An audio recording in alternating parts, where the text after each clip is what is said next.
Okej, då kör vi igång dagen i det här rummet med Andrew Kallman.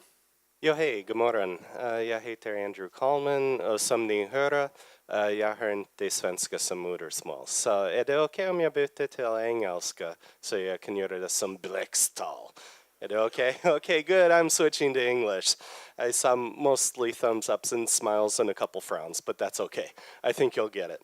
I've been doing waterfall to agile transformations now for almost 8 years, and I've been doing lean and agile for 20. We were doing agile before there was agile. And actually, this book that I wrote with my brother Ted, he's also a consultant, Nehemiah Effect. Our customer group has been pushing us for 8 years to write a book on what we know. And so this book is the first edition of sort of what we know.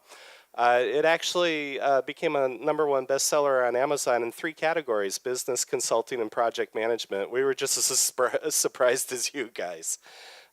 So apparently the customer group agrees that, hey, this might actually be worth something. It's divided in 3 sections, and it's targeted towards people coming from the PMI world. I know that that's a 4-letter word here, but those coming from traditional to agile, this is their roadmap on how to go from traditional to agile. So this isn't for the frailst, okay? This isn't for people who are already agile. This is specifically for people who want to get from waterfall to agile. And so it's in 3 sections. The first section's what's agile and why should I care? The second section is Nehemiah. Nehemiah is a person that lived maybe 2,500 years ago. It doesn't matter if you believe if the story is true or not. The main thing is this dude did agile 2,500 years ago on a construction project. So he built the walls of a city in 52 days with 50,000 people, a bunch of camels, and a few thousand jackasses. And so, yeah, every project has a few asses on it. Yeah, I see some smiles out there.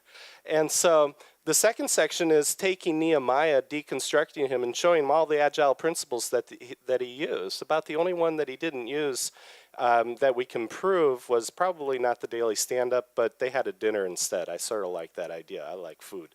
The third section actually might be of interest to a lot of people here, and that's how to scale agile and how to do it from a top-down perspective.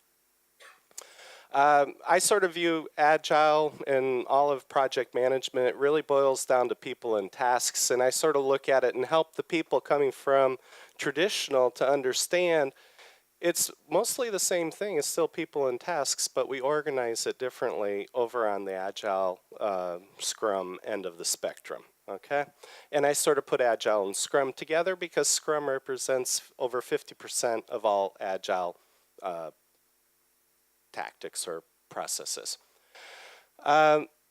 I work a lot with the executives. Lately I've been working with board members and executives and senior management, helping them understand that the language that they speak is much different than the language we speak when we're talking agile. It's really 2 different languages.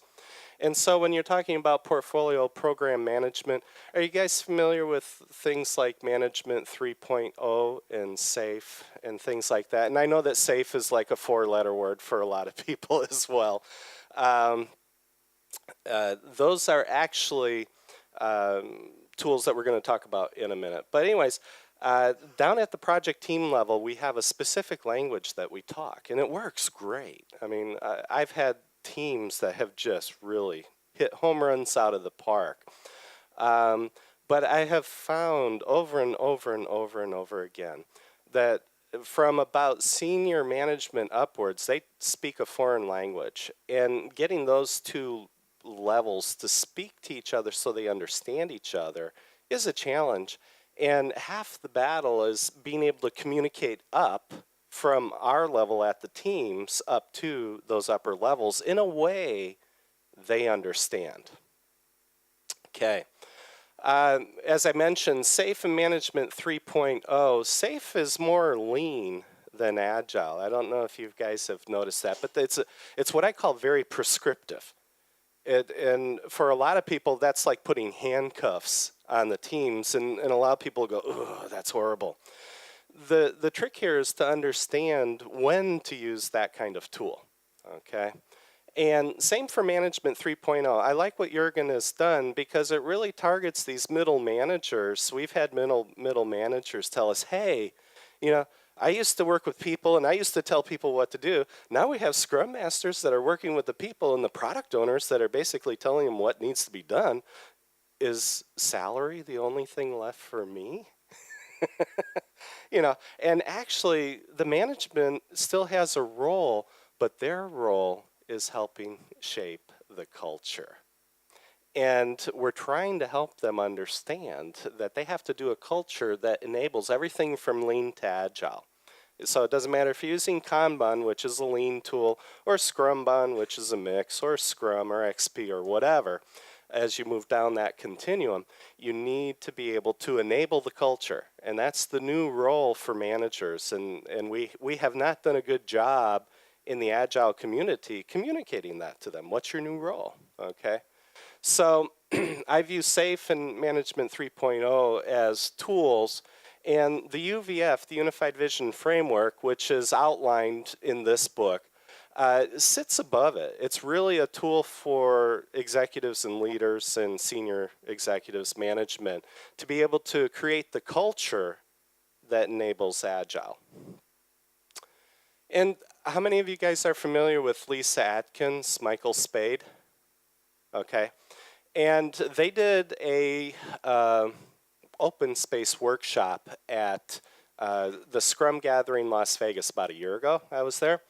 And they did a great job. They put the cross on the floor and they had everybody stand in the portion where they work. And they did the I, the we, the it, and the its. And they did a beautiful job telling the who and the what. So if you read those vertically, the I and the we is the who, and the it and the its is the what. And what I realized is that, well, the I is the individual, we is the team, the it is the product, and the its is the organization. And the framework that we've developed basically has quick, easy, iterative models that helps you deal with all four areas. Okay, so the 4R model, that's right ideas, right values and attitudes, right actions, right results. That's a tool that we've been using for 20 years to get teams, it doesn't matter what methodology they're using, but getting teams to perform really well and getting the people on the team to perform really well. The 4D model is define, distill, deliver, and drive.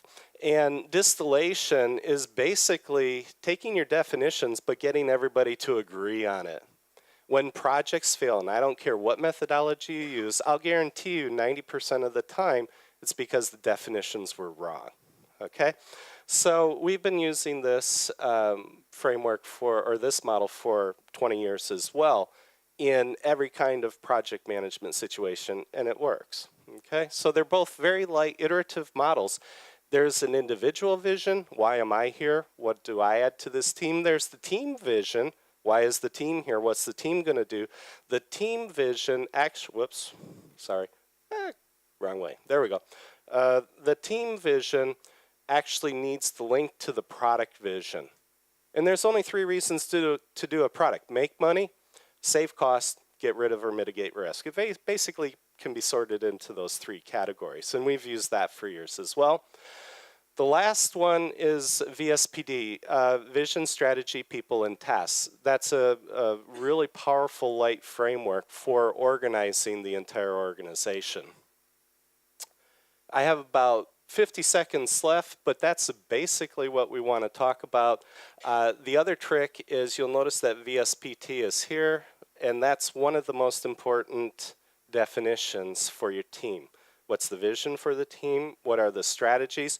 Who are the people? And what are the tasks? When you get those organized to make it work, you're going to do really well. And this is what's going to help us go from only having 42% success rate on agile projects to a much, much higher success rate. Basically puts Scrum and Agile on steroids. thank you very much. We have 10 seconds left. Have a great day. Thank you for letting me be here.